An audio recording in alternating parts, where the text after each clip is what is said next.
Welcome to Absolute Trust Talk. I am Madison Gunn, attorney at Absolute Trust Counsel, and your host today.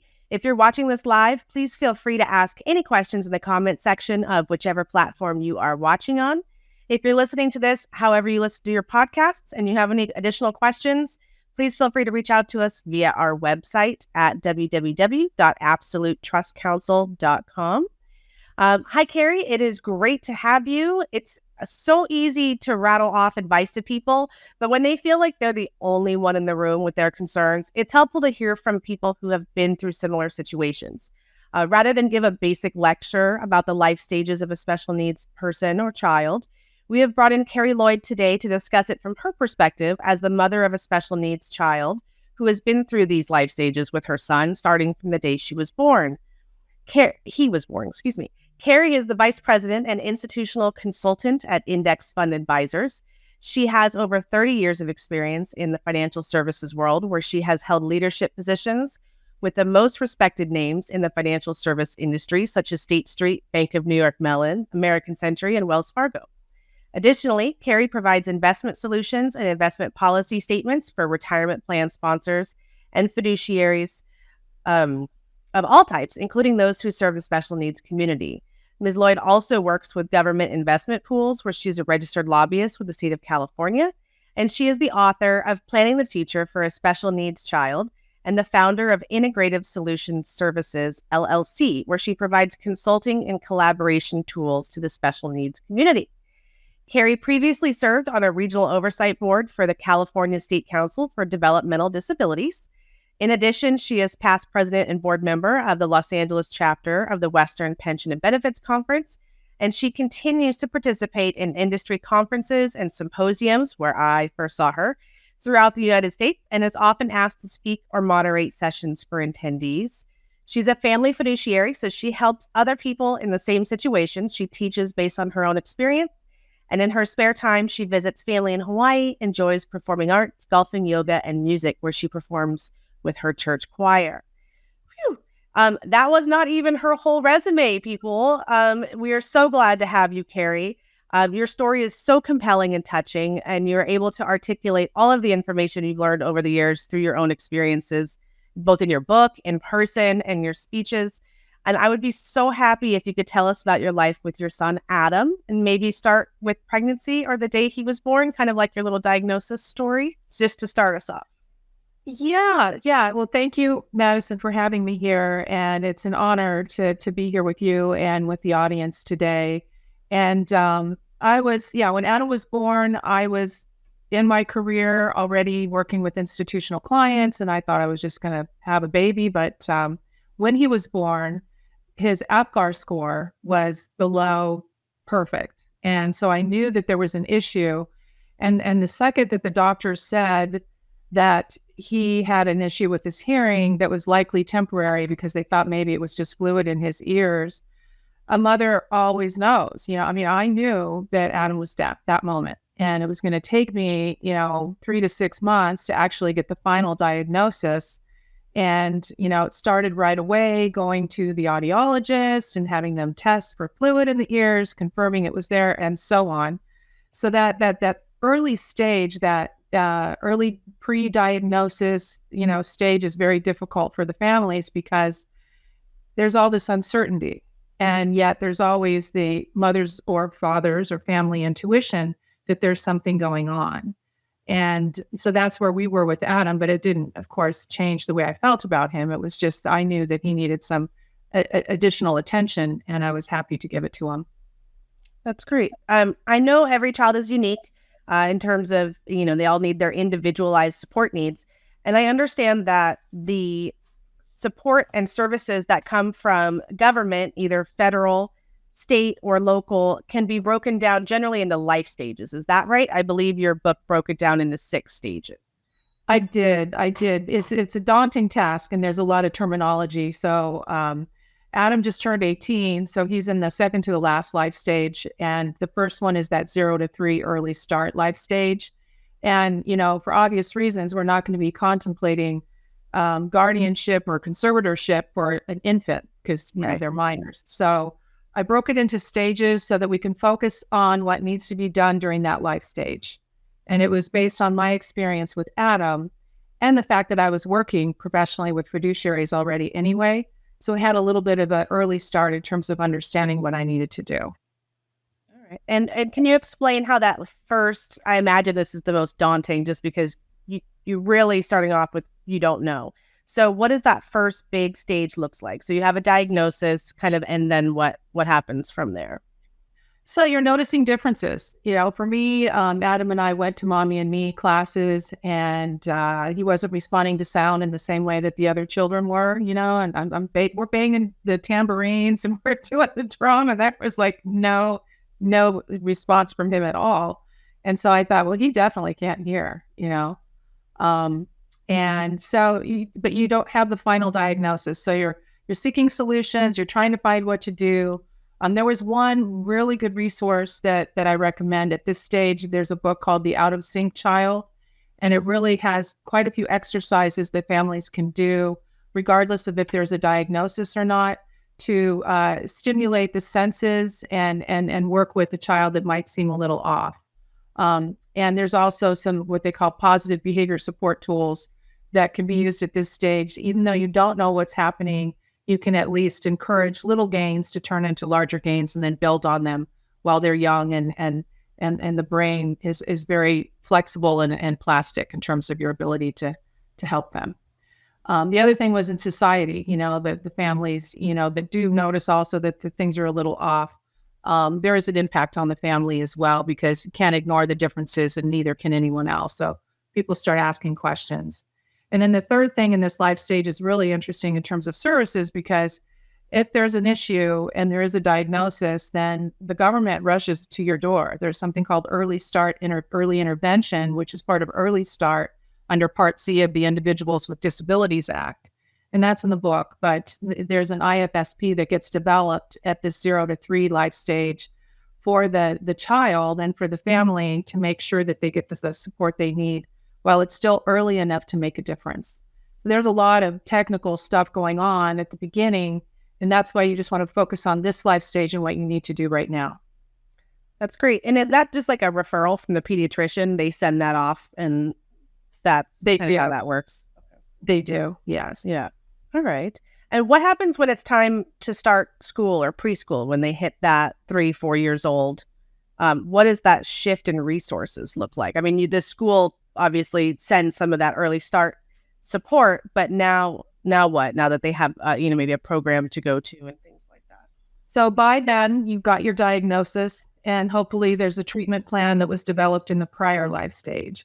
And the IFSP, Individual Family Service Plan, turns into an IEP, which is an educational plan. So that moves from family services to educational planning to try to maximize the gains for the child.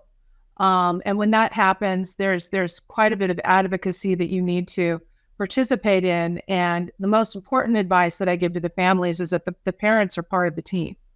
And quite often it's common to get a little bit intimidated by these people, telling you what they know based on their qualifications.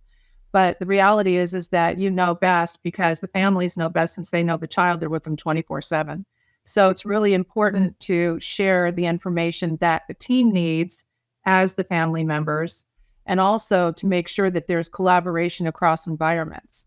Because if there are gains being made at home, you don't want to extinguish them at school because they're not following the same protocols. So hopefully in that first 3 years, you figured out what was working, and now you want to transfer that into the educational setting to build on those gains. That's great. And I assume, maybe it goes without saying, maybe it doesn't, depending on our listener, but everything is just fluid all the time. So like all of those plans are probably constantly evolving, right? Like treatment plans, things like that. They're constantly evolving depending on what's happening with the child. Depending on the I and the IEP, right? The individual. Yeah. And Adam evolved, his needs, he was diagnosed with autism at 2.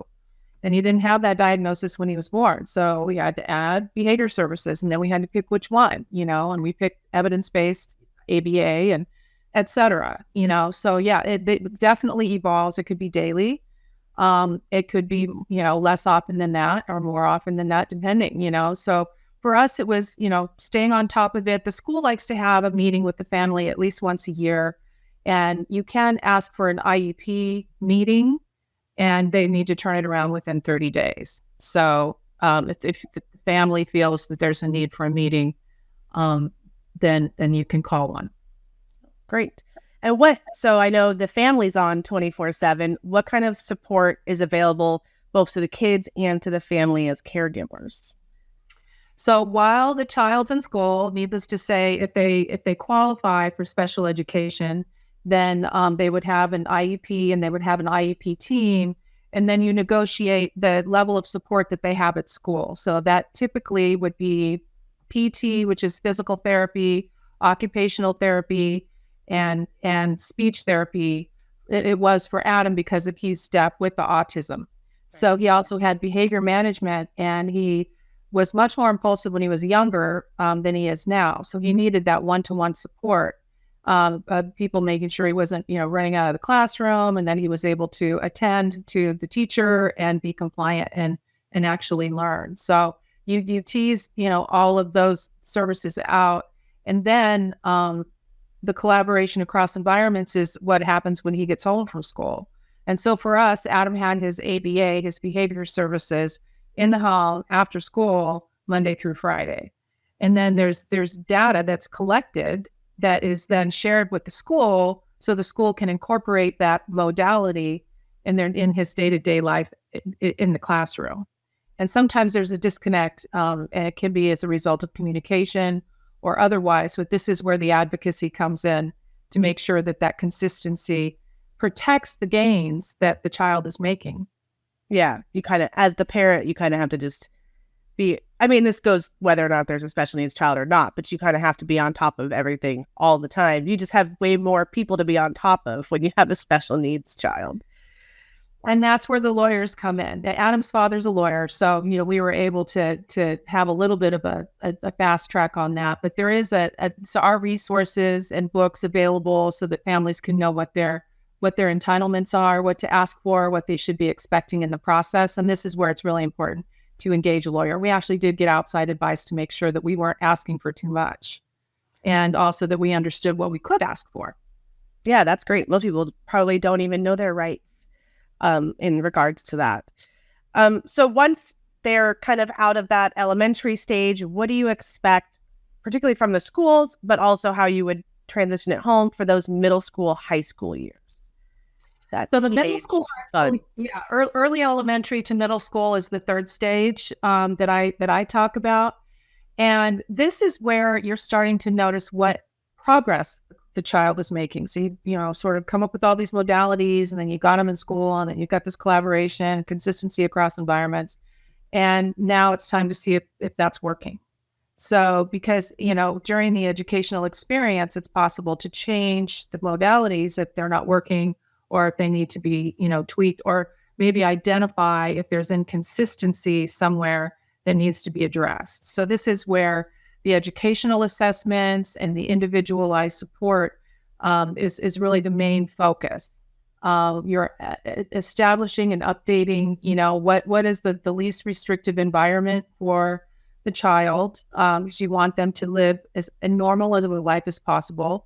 And sometimes they're put in an environment that's too restrictive, so they're not learning. There's something called the reversion to the mean. And for Adam, we wanted to make sure that if there was a reversion to the mean, it was upwards for him, that he would raise his levels of skill because the people around him were people he could imitate that were, age appropriate, instead of the other way around, because there can be a reversion to the mean and in terms of regression as well. So you just really have to pay attention to the environment and what's happening, and respond to the individual strengths and weaknesses that these assessments kind of give you a sense of. These are strengths, these are the weaknesses.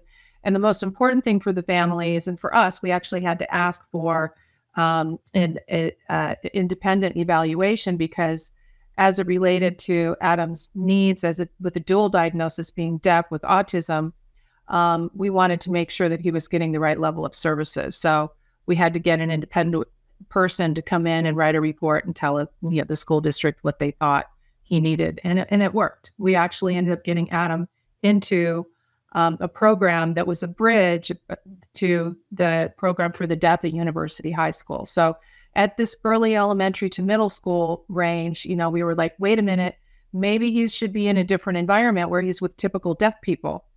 But he wasn't ready because he didn't know sign language. So we sent him to a private school that taught him how to do sign language and ultimately got him in the program we wanted. So that's when this happens, stage 3, and it's very intense because there could be some disagreement. So that's where working with an advocate or a lawyer is really important, because then, you can take yourself out of the emotional part and just do the negotiating with all the service vendors.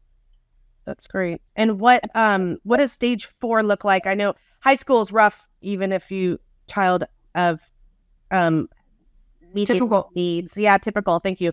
How is that with a special needs child? Well, with Adam, it was, and any other child, they're growing up. Yeah. So they're establishing their coping skills on how they're going to get through life, but also the independent skills, right? Because this is in high school is when, that we become young adults. And so there is that power struggle.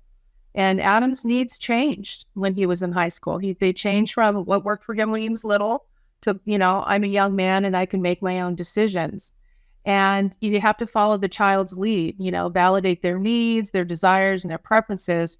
And sometimes it comes in very strange ways. And I like to tell the story of Adam. He was standing by the bathroom and he's going, triangle. And this is circles for women, and there's signs for women. This is mom and women, and that triangle is men. I'm a man. And I was like, oh, I can't take you to the bathroom anymore. So he wanted to go into the bathroom by himself, into the men's room, and that was somewhere that I wasn't allowed to go. And he found a way of giving me that information in his own way. And there were many more examples of that and how it could play out. But the main thing is to understand that they want to be their own people. They want to be independent. They might not be completely ready for it, but at the same time, it's important to validate their needs and foster that independence, because then that moves them into a situation where they even need a less restrictive environment because they've been able to learn how to cope and be independent people. Yeah. So as a parent, I assume you definitely have to take a pause and pick and choose your battles a lot. I mean, in general you do, but particularly. Yeah. I tell parents all the time, this is also hard for the moms and dads because you have to let go. I had to let him go in the bathroom. Yeah. By himself, not knowing if he was going to be playing with the water or putting his hands in the toilet or what, Yeah. I had to trust him and I had to let go, and it turned out fine. There was a man that came out. I said, is he okay? And he said, he's fine. I said, okay. And it took him a while, but he finally came out, but I had to let go. And then there's so many other, places where I could make that same comment, in terms of his desire to be his own person and me allowing it. Yeah. So now that, in the stages, they're wanting to be their own adults, what does that transition to adulthood look like? So we just went through that. So that's this stage 5 of 8, right? That transition to adulthood is when they turn 18. And now you're back into the jargon of the government, and what that means. So he's an adult, right? We know that. Yeah. Depending on the disability, they might meet the definition of a disability in the eyes of Social Security. They also, might still need a transition plan under an IEP that they are entitled to if they qualify, through the school district. So the services shift, and they shift all at once, and they shift at the same time that they graduate from high school. So Adam just graduated from high school in June of this year, so very recently. And it was exciting. We went to grad night. We did all the things we were doing for graduation. But at the same time, I had to make sure that I went to the court system and we decided the least restrictive environment for Adam as an adult was for me to have limited conservatorship over him. But there's something else called supported decision-making. And depending on the individual needs of the consumer, at this stage, they're no longer children, then the courts will make a decision what they think the least restrictive environment is. So there's, the need for somebody that knows how to file for the conservatorships, that knows how to work within the probate court, and et cetera. So that's, again, where the lawyers and the advice comes in. The other piece is Social Security and making sure that if there are benefits that you apply for them. And so I actually engaged an expert firm that does that so that I wouldn't miss anything or, forget to do a document that needed to be signed or, what have you. So that's where it's worth the money. It's worth it to engage the experts to get it done right and to understand, what the choices are. So today, Adam does have, as of when he turned 18 in December of last year, SSI, and then of course he has Medi-Cal and all this insurance through Medi-Cal, which includes his behavior services. And then he also has the transition program from the school district. And so he's going to be on an IEP until he's 22 years old. So, and the transition programs are really all about identifying what kind of work, if anything, they might be good at and what type of day programs they might enjoy when they're at the next life stage. So that's a lot. Yeah. So you see why you want to break this into smaller pieces, because in total it's overwhelming. But if we break it down into life stages, it's a lot easier to digest. Yeah. And this particular life stage, because of all the government options and the aid you might need just to navigate those options, you could start before 18. At least if you need to find out if they're going to qualify for SSI or disabled adult child benefits under a parent's social security record, and then Medi-Cal or Medicaid being separate if it's under a disabled adult child program. So all of those benefits are good for that. And you mentioned previously when we were speaking that when you're doing that conservatorship, that limited conservatorship is only for people with developmental disabilities. But you mentioned something to me about child support. Can you kind of explain that to me? Because normally, child support goes to the parents, but it's for the child. And you mentioned that as a benefit issue. Right. So what's interesting with child support is it goes away when they turn 18, and sometimes it's when they graduate from college. But what I've seen families do that works really well is when child support ends at 18, Adam's father is in his life enough and present enough to want to make a contribution to an ABLE account for him. And so if by doing that, then that income isn't considered income in the eyes of the Social Security, and then the ABLE account can pay for, all of the expenses that an ABLE account can pay for. And so, this is where you engage the help of a special needs planner to really tease out, what sources of resources that the consumer is going to have. There's generic resources and non-generic resources. So there's the government benefits and the, resources available to you through the state. And then there's, the resources that the family provides. And those family provided resources typically would be funneled either into an ABLE account up to $15,000 or, in a special needs trust. And that's where, it could get real tricky, and it's important to engage an expert as well.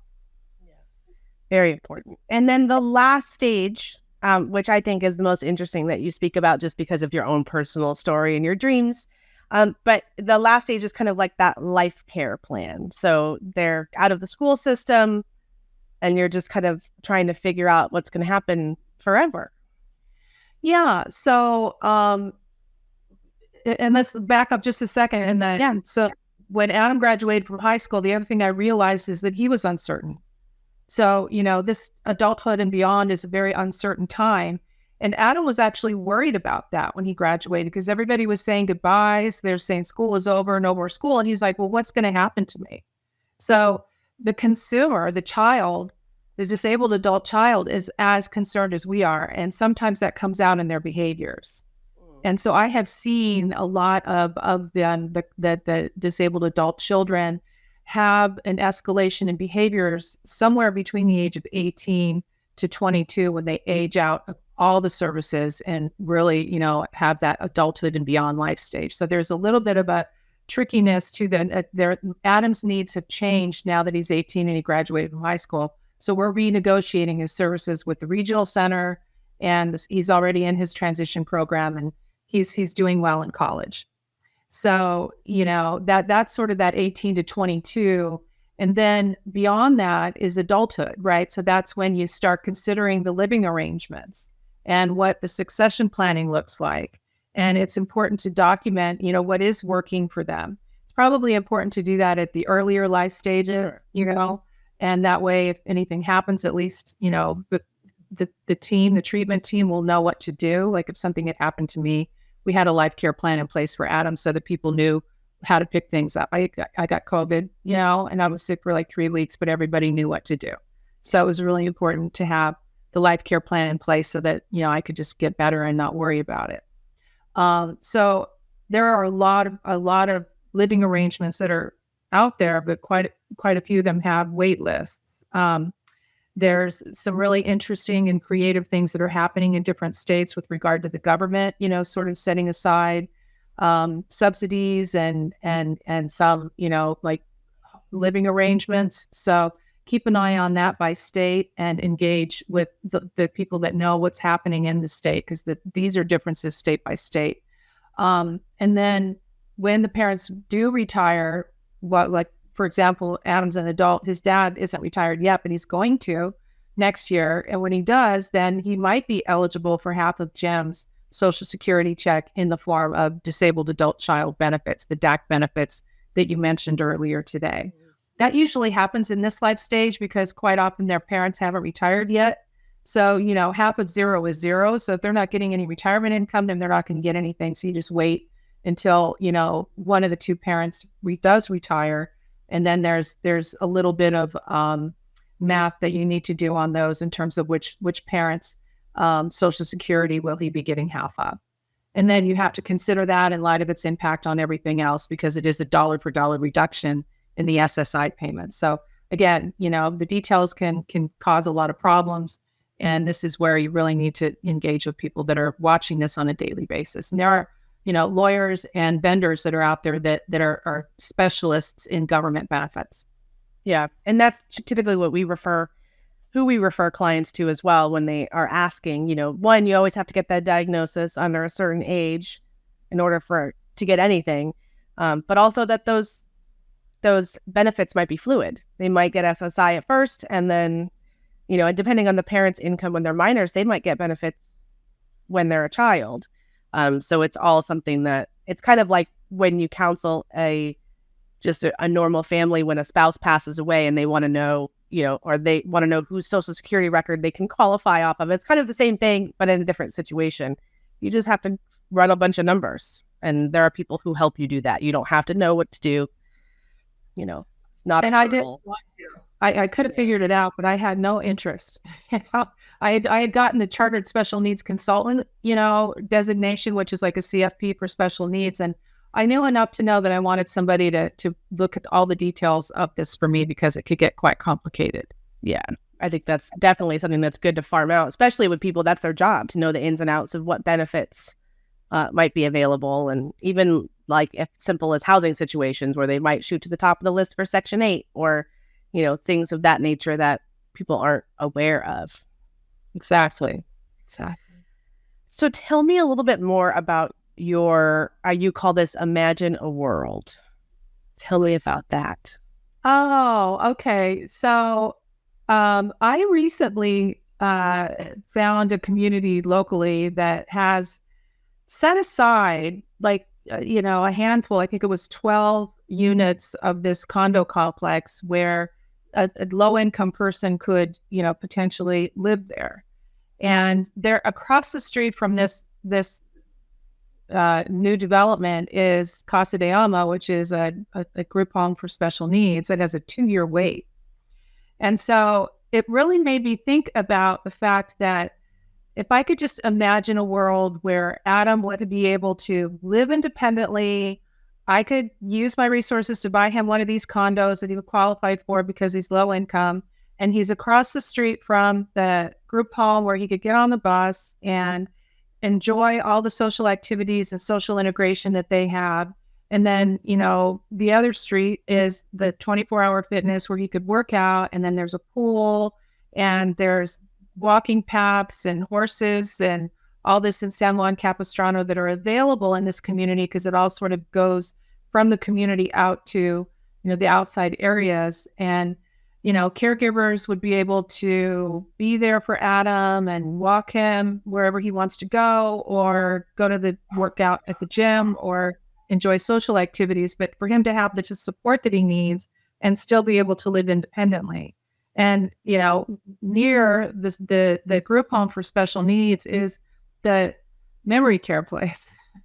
So I can literally picture myself walking with my walker across the street to go check on him to make sure everything's okay. And it sure would be nice to be able to have everything sort of integrated into one little small, geographical area so that we could, keep an eye on him as long as possible and then know that he's in good hands when we're gone. Yeah, in typical families, multi-generational living is tough at best.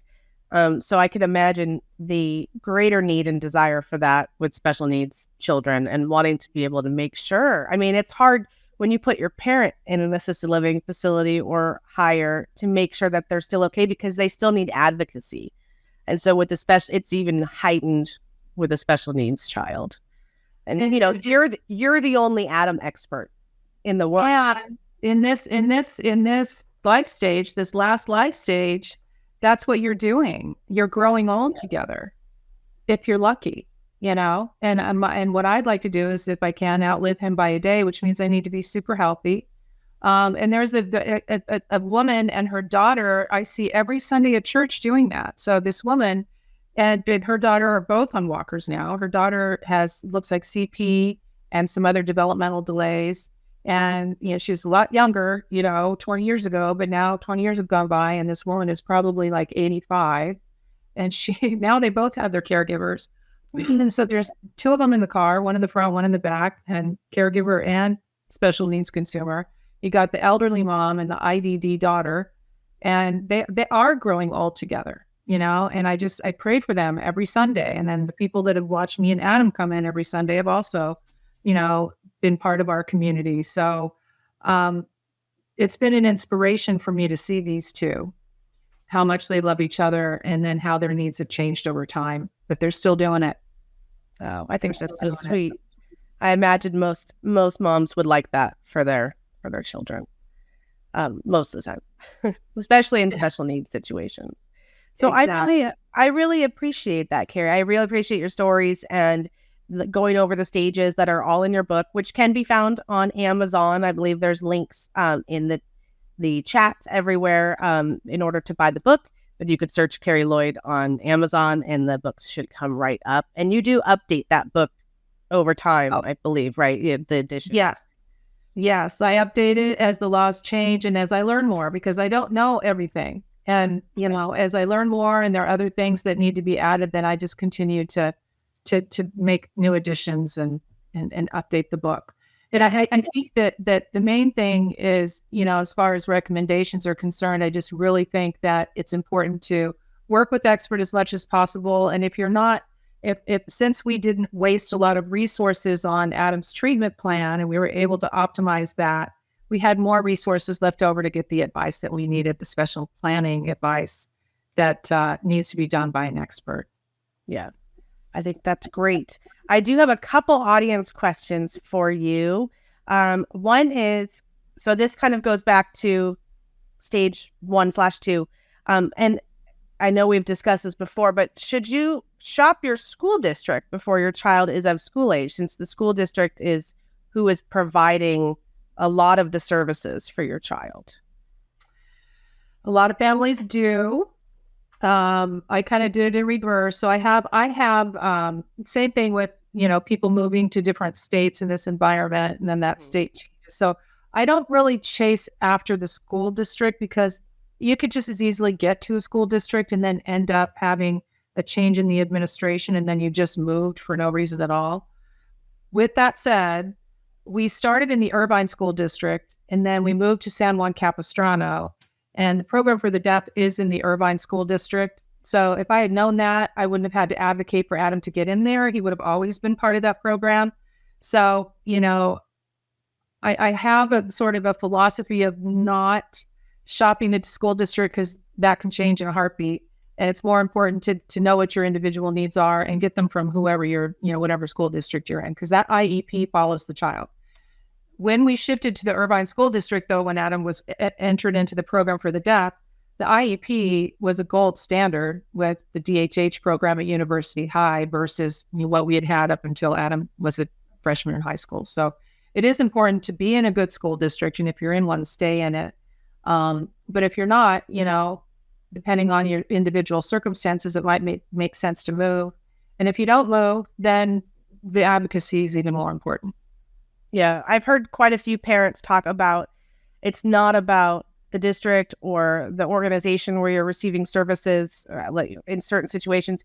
It's about the actual employee or person that can help you and the advocacy that you get within that organization. And if you kind of get the right person, you don't want to leave because they're the ones that will fight for you and tell you what you can get or deserve or, all of that. They have that knowledge.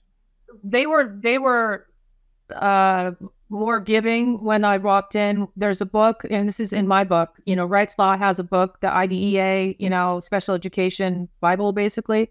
And I bought it and I read it. Like a lot of people won't read it, but if you read it and you kind of know what your rights are, you can highlight the stuff that you're struggling with and you can bring it into the school. And so, this says this here on this page. And when they see that you're prepared, then sometimes, and if you don't have the energy, then there are people that can do it for you. Yeah, those professional advocates. The other question we have is, what are some good resources? So we've touched on it a little bit, but what are some good resources for a family with a newly diagnosed child? I mean, your book, of course, but what are the books that helped you and resources that you turn to or that you think are gold standards for families? Assuming if the diagnosis is autism, it's the resources and my resources page in the back of my book. Okay. And I read everything I could get my hands on, and then I started reading the same information over and over again. My favorite book was Overcoming Autism by the Cobles. They used to be at UC Santa Barbara, Autism, and now they're at Stanford University. And they have some incredible resources for autism. There are, other resources per diagnosis that are out there, but there's always that behavioral piece. Like what I'm noticing is there's typically some mild autism going on with quite a few other disabilities because, you do kind of lose your mind, a little bit when you're having had to deal with, any disability. And so there's a behavioral component. Like, for example, Adam was born deaf. So he got PTOT in speech. If he wasn't born deaf and he was diagnosed with autism, he got PTOT in speech. So there's certain things that are across the board. And but that book also, The Out of Sync Child, is really good because it helps you with exercises you can do either at school or at home, fun play things to do and at leisure time and with family and friends and with the school. So depending on the diagnosis, I could dig deeper if I knew it was a different diagnosis. And I would. And that's, I always say with advisors that are out there, you see them quite often gather everybody's assets and, okay, let's transfer your money. Let's do this. Let's do the estate planning. Let's get you invested, which is fine. But at that early stage, that's the last thing you need, like to be helpful. The advisors working with families at that stage could do some research on the diagnosis. And this is in my book, research the diagnosis, figure out ways to be helpful in terms of bringing your clients to the resources they need to think about, to give them a fast track a little bit, which is the reason I wrote the book. The book is a fast track so the families can kind of know what to do. Yeah, that's great. I appreciate that. And you have an event coming up with the book signing, is that right? So we're going to be at the National Guardianship Association conference. And for anybody that's there, family members can go. So it's at Disney. It's coming up next month. NGA is the acronyms for it. And we'll be giving away books for free at the conference. So anybody that's there will be able to pick one up. And Adam will be there for anybody. If they want him to sign the book, he'll be there and they can meet him in person. That's great. And Disney. You can't turn that down. He and Dad are going to be at Disneyland while I'm at the conference the whole time. So I'm not sure exactly when he's going to, I might ask him to sign the book before we go. And that way they're already signed, but we'll see. That's great. Thank you so much, Carrie. I really appreciate you coming out today and talking to us. I just feel like we meet with so many young families that maybe have special needs children or are in different stages of those life cycle of needs for that special needs consumer. And I think it's great to kind of have all of these resources and the stages all in one big picture in your book and talking to you and being able to offer that knowledge base to our clients. And I really appreciate that. You're welcome. And thank you for having me. This is really wonderful. Thank you for including me in this talk. If you need help with your estate planning or administration, we also offer a free discovery call to help get the process started. You can find more information on booking your session by visiting absolutetrustcounsel.com/scheduling.